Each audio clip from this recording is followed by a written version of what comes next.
me and hello. Road climbing in the Philippines, fit like you a day in the day. I don't usually do what I'm about to do, but I will now because I think it's important. And I'm in this room because they're using the firing range, which is outside the back door, and it's like the Somme out there. Hellish. Anyway, I think I have to make clear what my position is regarding how we deal with young transsexuals, okay, or those who have gender dysphoria in the pre-adult stage, adolescent and childhood. Okay, during the course of this, I'm going to talk about two classes of people. The first are going to be called MTF, which is male to feminine, and the second are going to be called FTM, which is female to masculine. Right, now, why do I say male to feminine? And that is because you can't change your sex. There's no such thing as a male to female transition. All that you can do is change the way that you appear, which is your gender. Right? So, yes, you can be a male with a feminine gender. That's fine. You can be a female with a masculine gender. That's also fine. You cannot be a male who turns into a female. It's impossible. Your sex is fixed at conception. It can never be changed. We have no technology that would do that. And frankly, even if we did, the ethical considerations are such that no, we are not going there. But let's deal with reality as it stands. So let's start with inverting this and deal with female to masculine, because this is getting a lot of attention just now. Female to masculine transitions previously were very rare. Until about 2000, non-homosexual, that is female to male, female to masculine transitions, where the person was still attracted to males, practically unheard of. You know, like I remember reading this around about 2000 and checking out literature. I think we had 3 cases recorded globally. I mean, now there's thousands reported every year. Something funny is going on. So that makes us, we have to alert ourselves to that. Now, female to masculine, as I say, it comes in 2 forms. There's the homosexual form and the non-homosexual form. The homosexual form is basically extreme lesbians. They're very masculine. They like conventionally feminine girls. They don't like to be seen as girly themselves. They have very masculine ways of being. And often they're as equally as happy being lesbians as being, you know, going further than that. I mean, here in this culture, the terms lesbian and trans man are completely interchangeable. You know, you're the same thing. It's like you're a very mannish female who likes women, you know, feminine women. And most of them here don't take any drugs. They don't have surgery. They just dress. You know, they dress and behave in what they think is a masculine manner. And some of them are great fun to be with. They're a laugh, you know. So let's leave that aside. The other type is the one that has appeared in recent years and is causing all the problems, to be honest with you, in the West. And these are non-homosexual, female to masculine. Now, the problem amongst this group is that it has significantly higher rejection rates, shall we say, or regret rates. And that causes a problem because it is a condition, this one, which appears in adolescence. And it has been called rapid onset gender dysphoria, or ROGD. But what is classic about it is that it appears between the ages of 12 to 21. Really, it's one of those pubertal things. Now, the problem is that quite often, and increasingly we're seeing this, when the person gets to the end of this, when you get to be 21 or so, they go, wait a minute, but I'm a girl. I'm really a girl. I mean, I look like a guy after what I've done to myself. Can you change it all back? And the answer is, in female to masculine, you cannot change it back. The changes that are affected in female to masculine transition are such that it's almost impossible to change them back.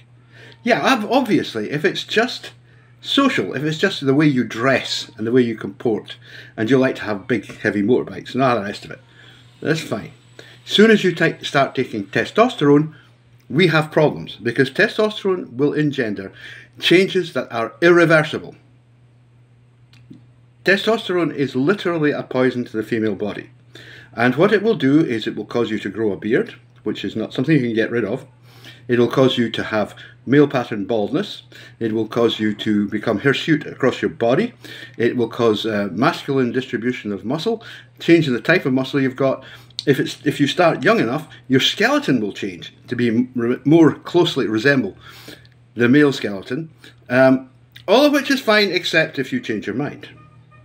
And the problem is that we find that a significant number of people who are undergoing this do change their mind. And naturally, I have to say, the surgery involved in female to masculine, it's appalling.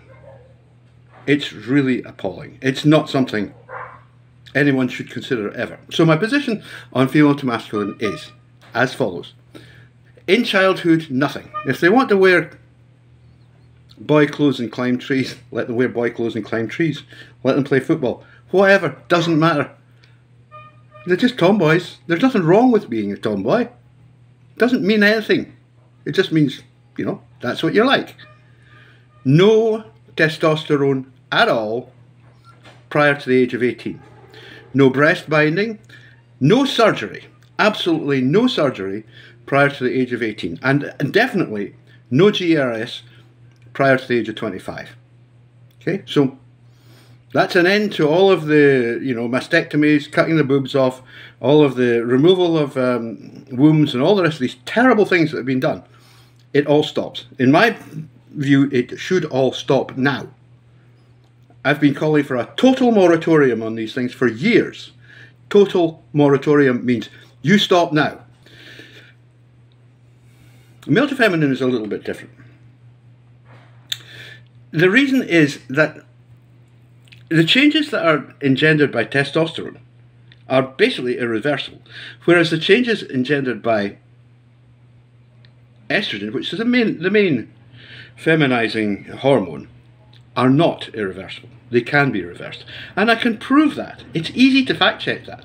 You can take a grown adult woman, 30 years old, even older. You can turn her into a very passing man in 2 years just using testosterone. That's a woman. That's a female. Right? What on earth makes you think you can't take a male who has been feminized and turn him back into a masculine representation doing the same thing? There is no logic in that argument. It's a stupid argument. Of course it can be reversed, because the effects of testosterone are irreversible. The effects of estrogen are reversible. Okay? Get it through your thick skulls, they're not the same. And this is not being sexist, it just is a fact. Males and females are different. So for boys, I would say that in childhood, before the age of 13, and this is exactly what Blanchard, Zucker, most of the others, senior researchers say, absolutely, you know, nothing. I mean, I think it's all right for them to dress as girls if they want to. Have long hair, wear frocks, fine.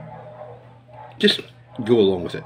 And the reason for that is that, frankly, I think that if you, as a parent, and I'm an experienced parent, you know, if you set up a war zone like that, if you say, no, thou shalt not do that, actually I think you're likely to do more damage than if you just, you know, let it go. And the fact is that most expressions like that are passing phases anyway. They will go away of their own. Making a big fuss of it, I don't think that's a very good way of dealing with it. I think that will probably tend to cement the behaviour in, you know, just out of defiance. So I would say, oh, you want to wear a dress and be called Shirley, wear a dress and be called Shirley. Sooner or later, if she's not actually trans, she'll go, get off. I want to go climb trees. I've had enough. I want to play football, you know, and it'll be fine. If you get to the age of 13, and remember these changes, these behavioural changes, are observed from the age of 4. You know, we're talking about people who, by the age of 3 or 4, are actually demonstrating changes in toy preferences, changes in clothing preferences, lots of other things that indicate they're not certain I've never said they're certain, but they ask questions. They go, oh, maybe you need to watch that one, you know. If they get to 13 and puberty hits and nothing has changed, they're still determinedly feminine for boys, well, at the moment, what I would regard as the expert position is that that's when you can start puberty blockers. Now, sorry, it is very hot in here, so excuse me. I'm doing a Donald Trump. Now, a lot of people don't like puberty blockers. I can understand why. I think it's one for the individual and the individual parents to discuss and inform themselves. They can be useful, as Ray Blanchard says, to give you that breathing space, to say, well, just hang on a wee bit. And the reason for that is, again, testosterone changes are irreversible. If your child, your boy child, is going to live as a woman, you want her to be successful as a woman. You don't want her to look like a man dressed in a dress. You want her to look like a woman. You know? It's pretty simple stuff here.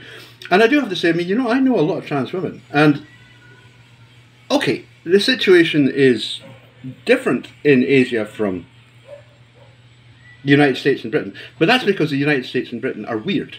It's not the rest of the world that's weird. It's that the 4% zone is seriously weird. And I would have to say that the most successful transitions amongst MTFs, it's not really transition, it's completion, to be honest with you. But we'll leave that to one for a moment.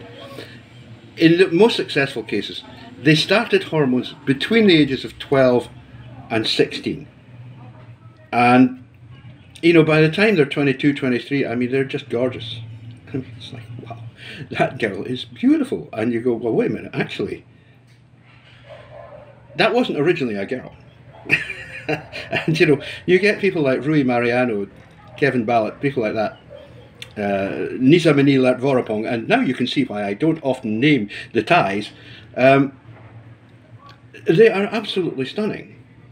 But that's because they are naturally feminine, but also they used hormonal treatment in their teens to stop themselves from masculinizing.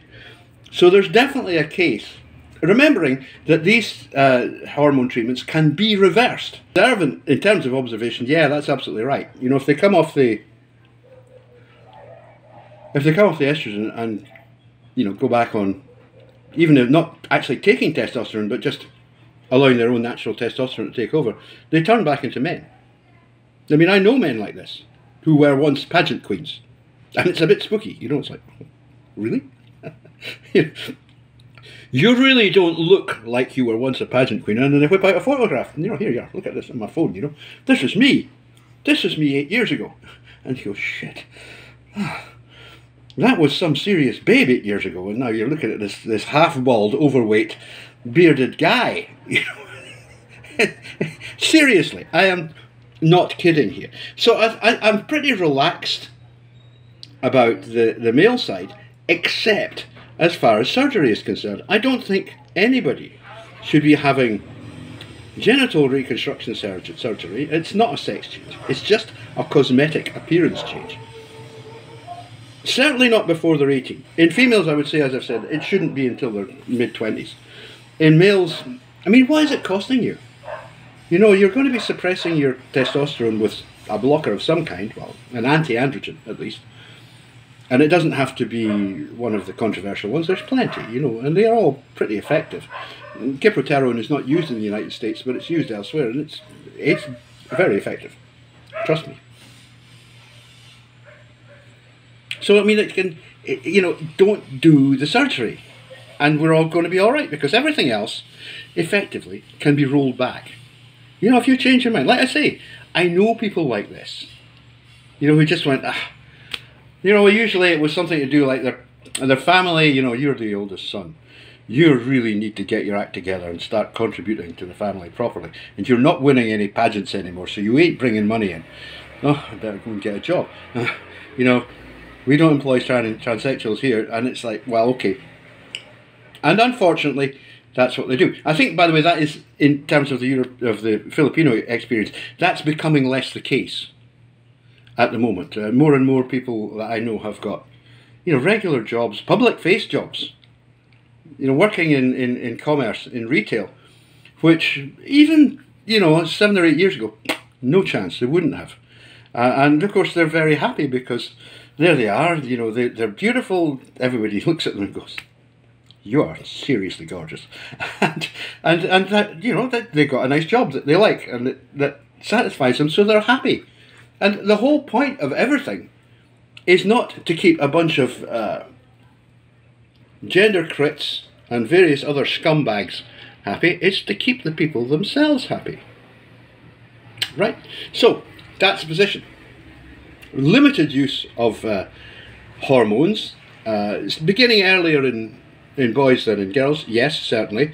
No surgery before the age of 18 in boys. No surgery before the age of 24 in girls, in my opinion, although that would be hard to enforce. That is my position. It has been my position for a long time. Officially, it's never been any different. I've always been against the idea of this, surgery express train, I used to call it, where, yeah, you go to the doctor and the doctor says, yeah, you'll get you this, we'll get you that, and in 2 years you'll have your operation. Absolutely not. I'm totally against that. Now, let's move on to another point, which is, am I homophobic? No, I'm not. Do I think that a passing homosexual male, who passes well as a woman, is better off being a woman than pretending to be a man? Yes, I do. I absolutely do. I see zero point in trying to persuade someone who is as feminine as that they should perform masculinity, which is unnatural to them, and it's never going to work. Anybody who knows a significant number of gay men or homosexual males knows that they are not masculine. Pederasts are. That's the men who like to screw them. But the homosexuals themselves, those are the receptive ones, no. They are not masculine. And in fact, because of the nature of the gay scene, so-called gay scene in the West, which is vicious, exploitative, abusive, and generally very unpleasant, then yeah, I think there's a strong case to be made to say, look, best thing you can do for these kids is allow them to perform properly as women. But as I say, no surgery before 18. None. That's including like no boob jobs, no facial stuff. Leave it all to your 18. It's not going to kill you to wait till you're 18, girls. I mean, I know a lot of these girls, and I know how desperate. I need my boobs. You don't really. You'll get by fine. And in fact, some of the most attractive trans women I know, and they're breathtakingly attractive, they just have a hormonal boobs. They don't have any inserts. I mean, a lot of girls don't like surgery. Full stop. It's like, ugh, blood, ugh. I know a lady boy very close to myself who actually managed to get a boob job paid for, went to the clinic, suddenly realised what was happening, and she was already, undressed, waiting for the knife, waiting for the anaesthetic anyway, and she basically leapt out of this clinic and ran away. And that was the end of her boyfriend, because he went, I paid for all that, because they wouldn't give the money back, And she says, but I can't stand the sight of blood.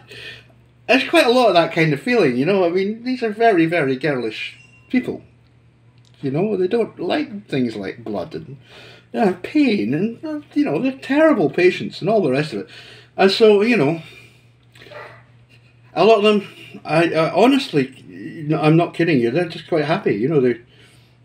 They take the hormones from the age of whatever, 12, usually birth control pills, and in the Philippines particularly that's become a lot easier because they're freely available over the counter. You just go into the pharmacy and buy them. In fact, you go into the corner store and buy them. Dead easy. So they take their pills, they get the beautiful soft skin, they get they're naturally feminine anyway, so they have pretty faces, and they just look like girls, and they're happy that way. That's all they need. So that's my position. Very limited, different for boys, for males and females, much more restrictive for females because testosterone's changes are irreversible, and the surgeries that are involved for the construction of a, whatever it's called, a a neopenis, there's a name for that, which has escaped me, you know, age. I mean, it's horrific. Especially the one where you've seen it, where they take the flesh off your arm and you're left with this fucking thing that looks like a Dalek.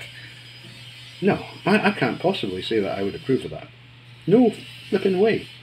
And as for the other, you know, it's surprising how many girls, trans girls we're talking about here, who when they're, you know, they're young, you know, they're like, really start at 19, you know, I'm 19 now, I've left school, I really want to get the operation. And you meet them 3 or 4 years later and you go, did you get your operation? You go, no.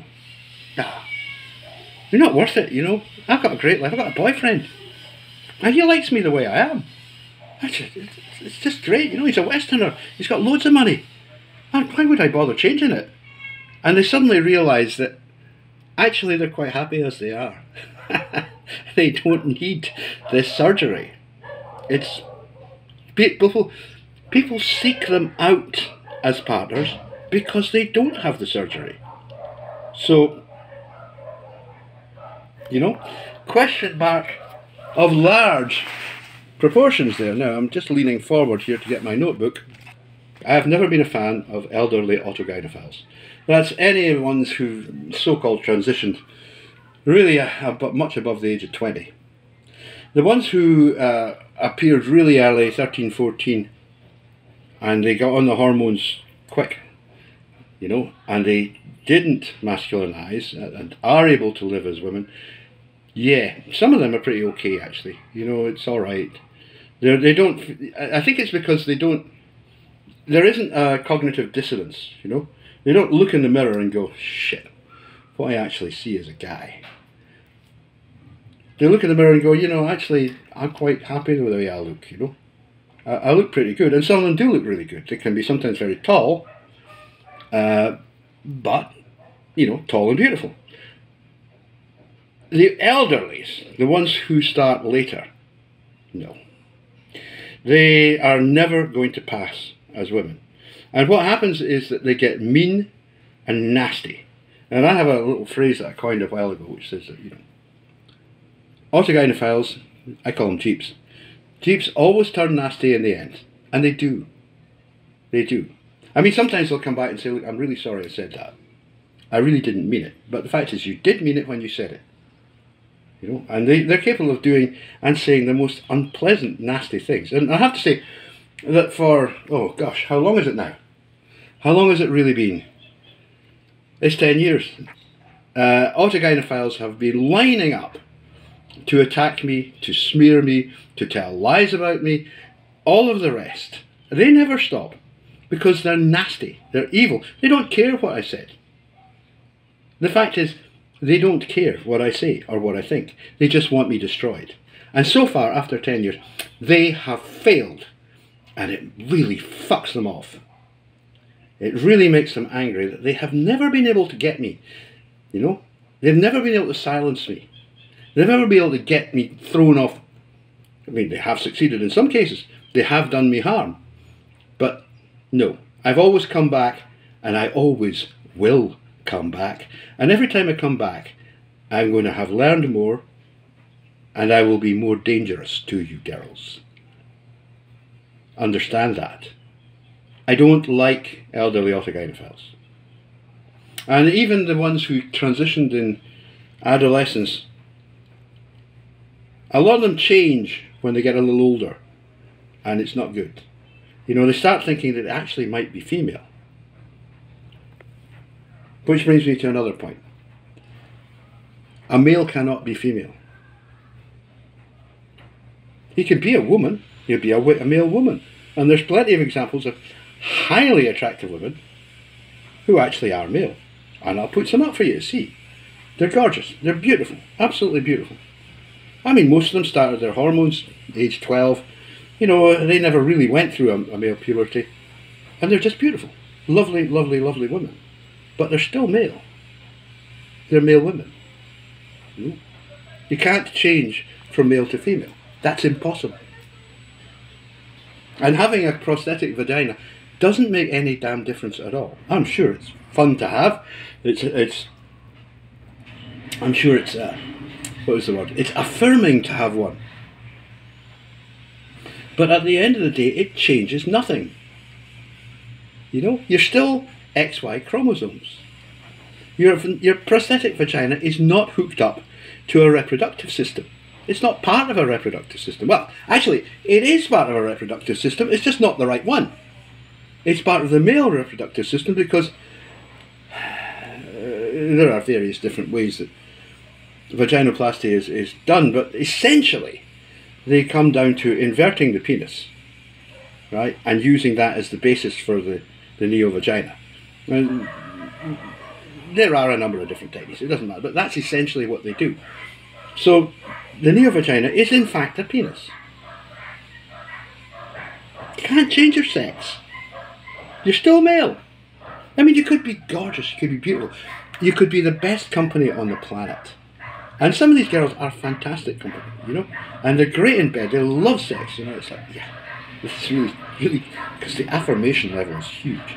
You know, it really, they love it, it's great, and it's, you know, it's very rewarding to be with a woman who seriously appreciates you that much. I remember one saying, with a completely straight face, she just looked at me and said, you know, Rod, I can't live without your penis.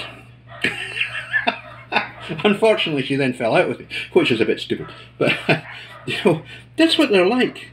Another one on my social media says, just the other day, you know, I just need some dick. Men just love that. You can't not appreciate it. You know? While we're here, just very briefly, I have never, ever in my life, even when I was, you know, a teenager myself, had a girl who was under 19. The youngest girl was 19. That's it. That's it. I have no interest. Absolutely no interest whatsoever. You know, you would find if you were dating trans women, ladyboys here, when they're 18, 19, 20, that they're still crazy as fuck. They're still mad, you know, and it's difficult. I mean, they're really nice. I'm not knocking them. They're lovely. But they are actually, they still have to work out the craziness. Whereas if you meet them and they're in their mid-20s, getting on to their, you know, they're really ready to, you know, like, I want a stable life now. I want a partner. You know, I don't want just to sling my ass around town. I want to be stable. And they are actually better partners. So I've always been, you know, let's look for the, I mean, you might disapprove because I'm much older than that and I don't give a fuck if you do. All I'm saying is that, you know, when they're too young, they are actually too young, you know, it's you know, one doesn't do that sort of thing. It just isn't any fun having to deal with somebody who's that neurotic because they're just that young. Anyway, leaving that all aside, that's my position. My position is very simple. The minimum should be done to create the effect that you want. And the effect that we want is for people to be happy. The minimum. You know, in the United States, there's a big thing because, I'm just going to come to an end here, but it's a big thing because, you know, people get paid absolutely obscene amounts of money for doing this, for telling, you know, people, oh yeah, you have these pills, have this surgery, and have all the rest of it. I'm not entirely convinced by the socialised healthcare systems of, for example, Britain. But at least the doctors aren't forcing this down people. They're not saying, well, you know, if you want to be a real woman, you have to have a vagina. Let's get something quite straight. You can be a woman, a male woman, and still have a penis. And most of us don't care. It's the thing you'll find. The men don't care. You still got a place for them to put it, and that's all men want.